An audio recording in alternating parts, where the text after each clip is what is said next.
तुम सा कोई प्यारा कोई मासूम नहीं है, क्या चीज़ हो तुम खुद तुम्हें मालूम नहीं है। लाखों है मगर तुम सा यहाँ कौन हंसी है, तुम जान हो मेरी तुम्हें मालूम नहीं है। तुम सा कोई प्यारा कोई मासूम नहीं है, क्या चीज़ हो तुम खुद तुम्हें मालूम नहीं है। नमस्कार दोस्तों, मैं अनिल भारद्वाज, मेरे YouTube चैनल जीएस लोक में आपका स्वागत है।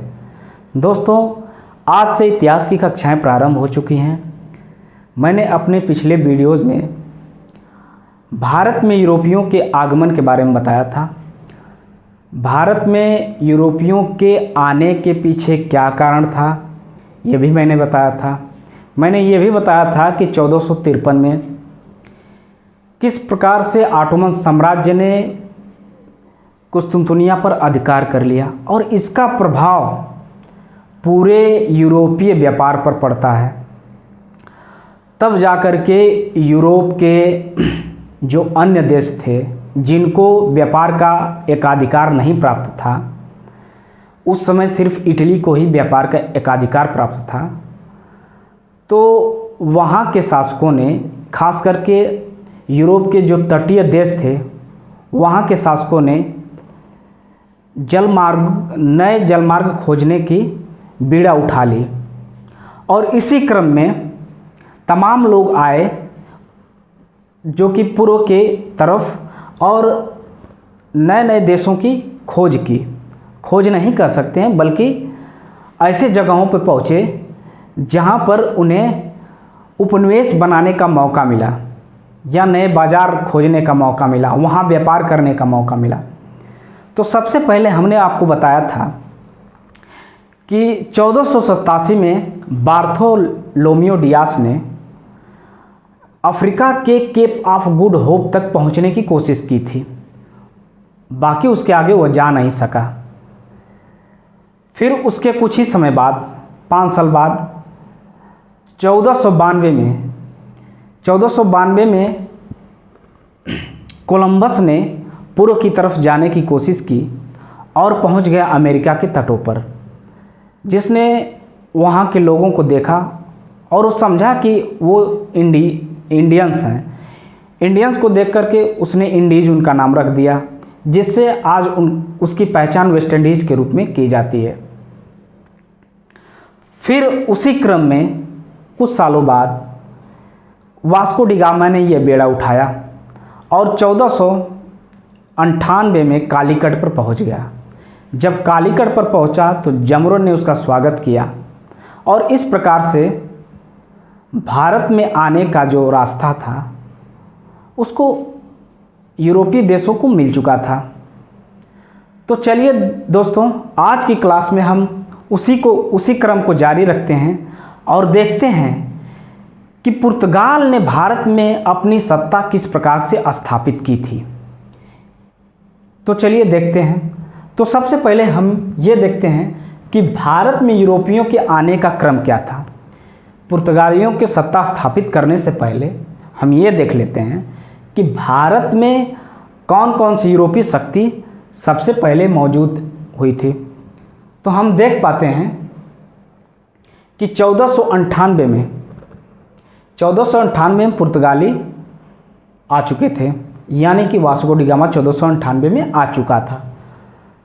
दूसरा था डच 1596 में, 1498 में, फिर उसके बाद 1596 में, लगभग 100 साल का गैप है।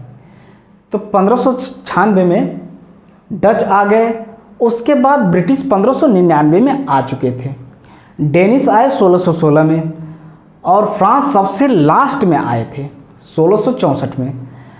तो इस क्रोनोलॉजी को हमें याद कर लेना है, इसके क्रम को। कभी कभी इसके क्रम को पूछा जा सकता है या शायद पूछा भी होगा। तो चलिए आगे हम देखते हैं कि पुर्तगालियों ने किस प्रकार से भारत में अपनी सत्ता को स्थापित करने में सफल रहे थे। तो इसकी शुरुआत कब से होती है, तो देखते हैं। इसकी शुरुआत वास्को डी गामा से ही हो जाती है। वास्को डी गामा 1498 में कालीकट पर पहुंचता है तो उसका स्वागत जमोरिन करता है। और याद रखें उसके जहाज़ का क्या नाम था, साओ गैब्रियल। उसके जहाज़ का क्या नाम था, साओ गैब्रियल। साओ गैब्रियल उसके जहाज़ का नाम था। और कुछ ही समय बाद पेड्रो, देखिए जब ये गया, जब 1498 में जब आया 1498 में, तो इसकी खबर लग चुकी थी पुर्तगाल के शासकों को।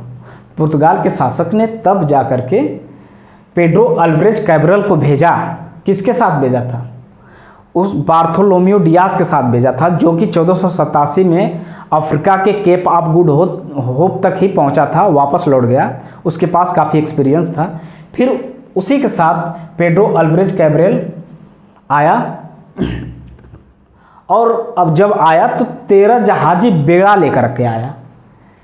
और अरबों पर सबसे पहला आक्रमण जो किसने किया था, ये पेड्रो अल्वारेज कैब्रल ने ही अरबों पर आक्रमण किया था। अरबों पर आक्रमण करने की क्या आवश्यकता पड़ी थी, देखिए उस समय अरब का ही जो हिंद महासागर जो तटीय प्रदेश थे, आपका लगभग कोच्चि उच्ची हो गया, केरल हो गए, तमिलनाडु हो गया, उस समय के आसपास के जो तटीय क्षेत्र थे, उस समय अरबों का ही व्यापार पर एक अधिकार था।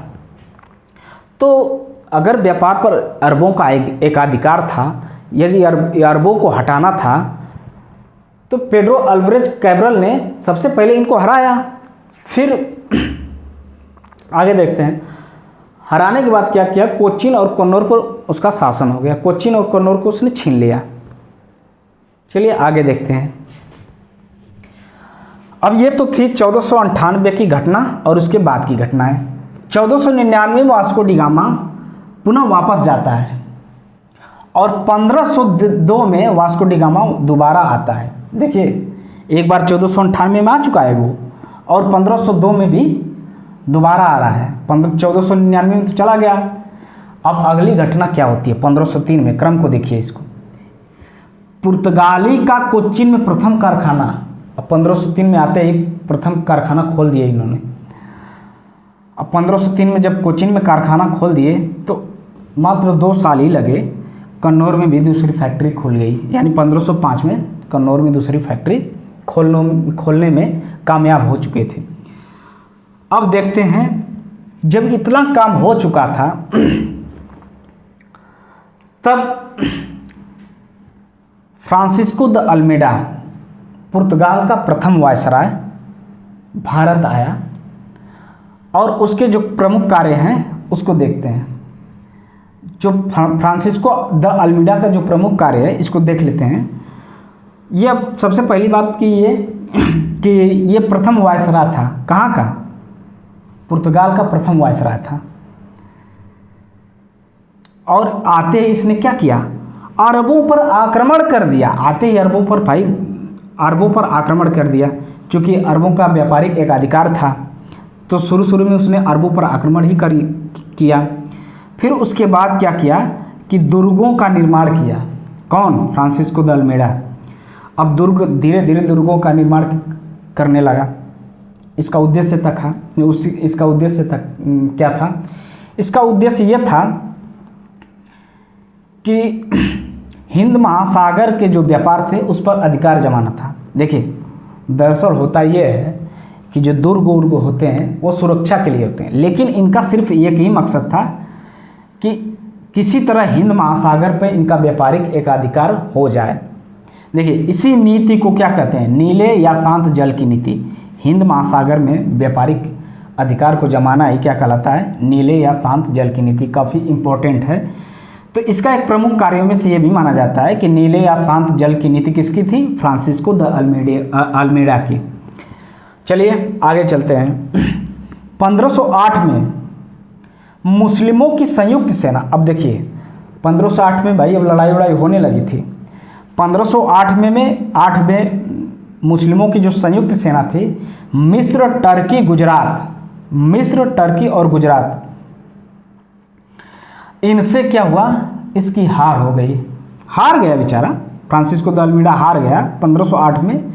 मुस्लिमों ने या मुस्लिमों की जो संयुक्त सेना थी, जिसमें मिस्र थे, टर्की थे और गुजराती शामिल थे, इनकी जो संयुक्त सेना थी, इनके संयुक्त सेनाओं से इसको हार मिली। लेकिन 1509 में यह पुनः संयुक्त सेना को हराता है और जीतता है।